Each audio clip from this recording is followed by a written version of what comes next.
Well, hello, friends. Mark Holmes here, and as always, I want to thank you all for watching, commenting, subscribing, and being part of the Joe Boo Sports Report. Without you guys, as well as you ladies, you know that this literally does not work. What's so funny is me and Mike, we just had to go to Home Depot. I'm dealing with some stuff for the other channel. Lumber futures are crashing. The lumber futures are crashing. They literally have dropped 37% in the last 30 days, which is great news if you're a home builder or woodworker and things like that. That'll help on those inflations and stuff. So it's good news economically.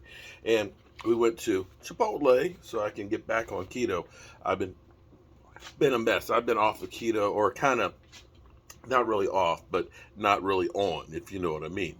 And so in the meantime, on my way back, I looked at a text message from Miss Jackie and said, "Don't you ever say nothing bad about Miss Jackie. Miss Jackie is the truth." And she sent me a message and said, "Is this good news that the Cowboys might be interested in Brandon Cooks?" I said, "Maybe." And I was talking to my buddy Greg, and I was like, I don't kill the messenger. I'm just putting the news out there. And he's like, um, the reality is the cost of him, because his cap number currently, as I was just looking this up, because I was going to do a video on this, is one of those ones that would be a head scratching move, because he's in the last year technically of this deal, because the next 2 years are voidable years, where his cap number is $16 million. And since they did not trade him before the March deadline, they're on the chain for that money. So to trade him now, that's not, you don't do that. That you're going to get a big cap hit, and you don't want to get the cap hit. So it didn't really make sense at all. And well, it's not going to make sense because the Cowboys aren't going to get him, because the Texans have reached a deal for a 2-year deal extension for him, which will take that $16 million cap hit I'm sure that he has right now and reduce it dramatically. So what I was going to do in this video, so much for the crack pipe dream. And that's the only dreams that we have as far as bringing other players in here, is a crack pipe. Understand, ain't nobody coming. We just keep getting teased. It's just like you get a taste. I go to Chipotle and I look and I see the rice, the brown rice. I love the brown rice. I can only get teased. Can't have the brown rice because it's got carbs in it. It's kind of like the black beans. I love black beans. Can't have the black beans either because, well, that's a carb. Just get teased. And, we look at good players and stuff over there. We say, yeah, we'd like to have some of that. That's my black beans. Can't have them because that's the way it is. But here's the thing that's kind of crazy. I want you to think about this for a second, because this is kind of insane. And, and maybe this is good or maybe it's bad. I don't know. We'll never really know. But in my mind, here's what I'm thinking. You had Amari Cooper, okay? Amari Cooper, now that he's gone, leaves a void. Leaves a void, okay?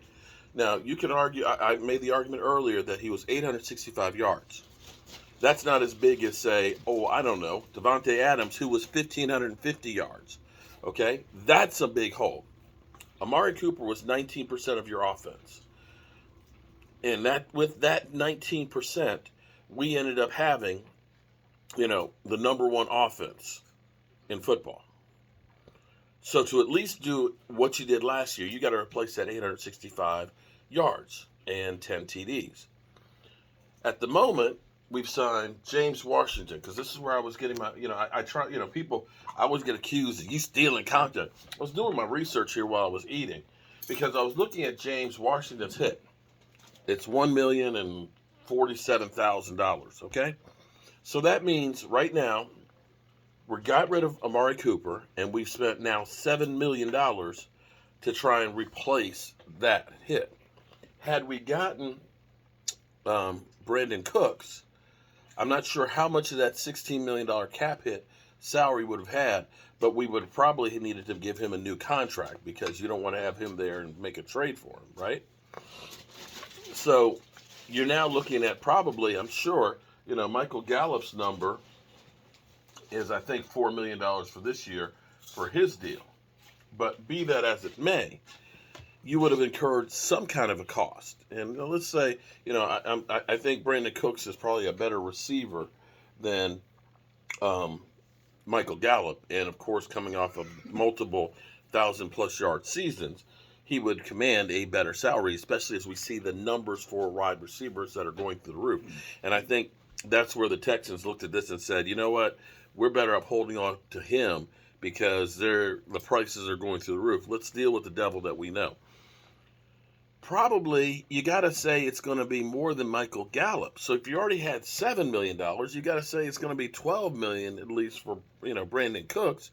So 7 and 12, that's $19 million. You almost had the money that you spent for Amari Cooper. So this whole fallacy of we can't afford Amari Cooper, you've already spent $7 million and you haven't replaced him yet. Of that 22, and you could have restructured his contract and kept him here where you'd have a cap number of like the 6 that you're paying for dead money.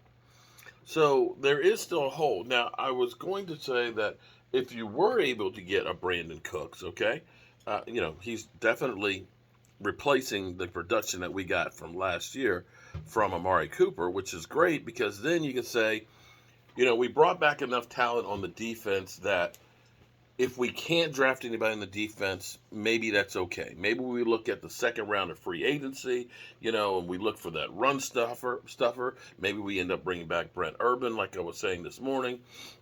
And, maybe later in the draft, we draft another linebacker and an edge rusher or something. But you can look at it and say, we can make do with what we have right now.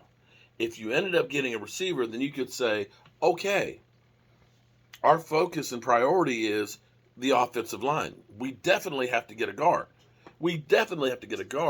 And you could look at this and say, I need to get a swing tackle to take care of Tyron Smith if he is not able to play, which he has not been able to. And you could look at that and say the first 2 rounds, boom, that's right there. But now you got to still look at it and say, is James Washington the replacement for Amari Cooper? I mean, it could be, but I'm not sure you want to gamble on that. So now you've got the wide receiver, you've got the guard, you got the tackle and the center that you have to take care of. And then you have to look at it and say, we still need the run stuffer. We still could use some more edge rushing help, and we could use another linebacker. But all of this would have been, I still look at it and say, Cedric Wilson was the guy that they should have actually held on to.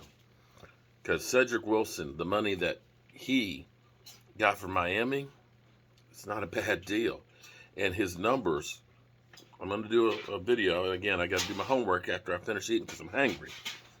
But his numbers, when you look at it to Gallup, maybe the Cowboys made a mistake in signing the wrong guy. But anyway, just had to let you know, he's no longer going to be a Cowboy. Peace.